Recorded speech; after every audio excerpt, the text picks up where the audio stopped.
Finalement, de toute cette histoire, pour toi, avec le recul, tu la définirais comment?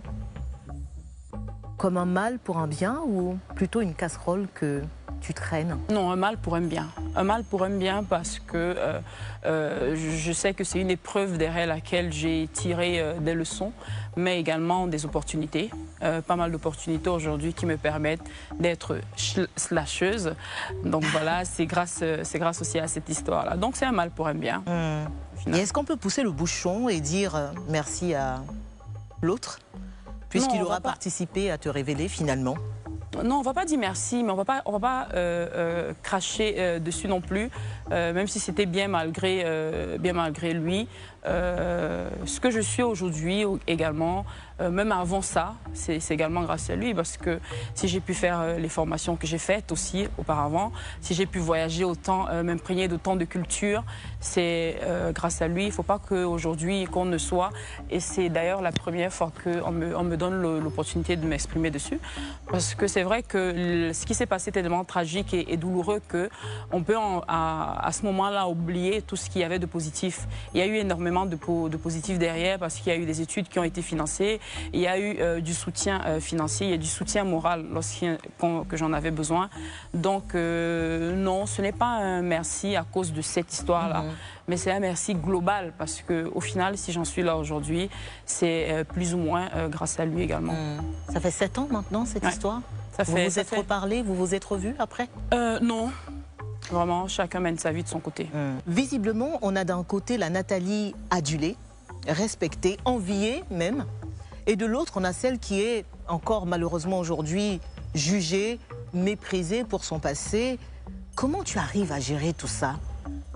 Non, moi je pars simplement du principe que je suis très chrétienne, et pour moi, si même le Christ, si Jésus, il a été jusqu'à ce qu'il soit crucifié, jugé, et que jusqu'à aujourd'hui il ne fait pas l'unanimité, ce n'est pas moi, je ne vais pas avoir la prétention de dire que tout le monde doit absolument m'aimer. Non, je conjugue avec ceux qui m'apprécient, je saisis les opportunités et j'avance. Je ne vais vraiment pas me casser les méninges à chercher à plaire à qui que ce soit, ou à rajouter une personne supplémentaire dans mon échiquier. Je me débrouille très bien là maintenant.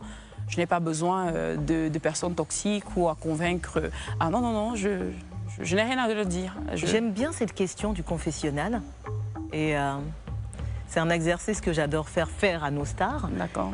Si jamais tu avais la possibilité de parler à la Nathalie d'il y a 20 ans, face caméra, qu'est-ce que tu lui dirais en t'adressant à elle directement? Ben voilà, je lui dirais de persévérer avec les études, de se dire que, parce que la Nathalie qui a 20 ans ne voyait pas le bout du tunnel, je lui dirais de prendre patience, d'être très patiente, parce que finalement c'est le fait de perdre patience et de vouloir vivre les choses qui ne sont pas à sa portée, qui ne sont pas de son âge, qui a fait en sorte que voilà, je prenne des décisions qui ne sont pas forcément les bonnes et qu'il soit difficile d'en sortir.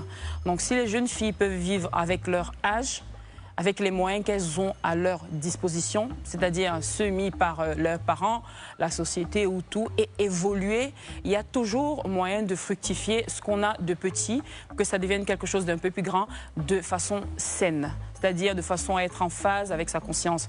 Donc je dirais à la Nathalie, sois patiente, tu vas y arriver, tu es capable de le faire, n'emprunte pas forcément les chemins voilà, que tu qualifies de glorieux aujourd'hui, qui sont au final épineux. Voilà, vas-y posément, tu vas y arriver. Et j'aurais continué avec l'école, parce que j'étais très brillante à l'école. Donc j'aurais continué, peut-être j'aurais rejoint la slasheuse que je suis aujourd'hui, mais j'aurais emprunté par un autre chemin. Donc voilà, c'est ça. Est-ce que ça veut dire que tu regrettes des choses de tout ça? Je ne regrette justement pas. C'est assez paradoxal de se dire qu'on donne des conseils comme ça, mais on ne regrette pas. Est-ce que je souhaiterais les refaire? Non. Mais est-ce que c'est un regret? Non, parce qu'au final, si je suis là aujourd'hui, chargée d'expériences que je peux partager, c'est justement à cause des erreurs que j'ai commises hier, ou des fois où j'ai trébuché. Donc voilà, je ne regrette absolument rien. Est-ce que je referais le même schéma? Non. Qu'est-ce qui te rend le plus fier de toi?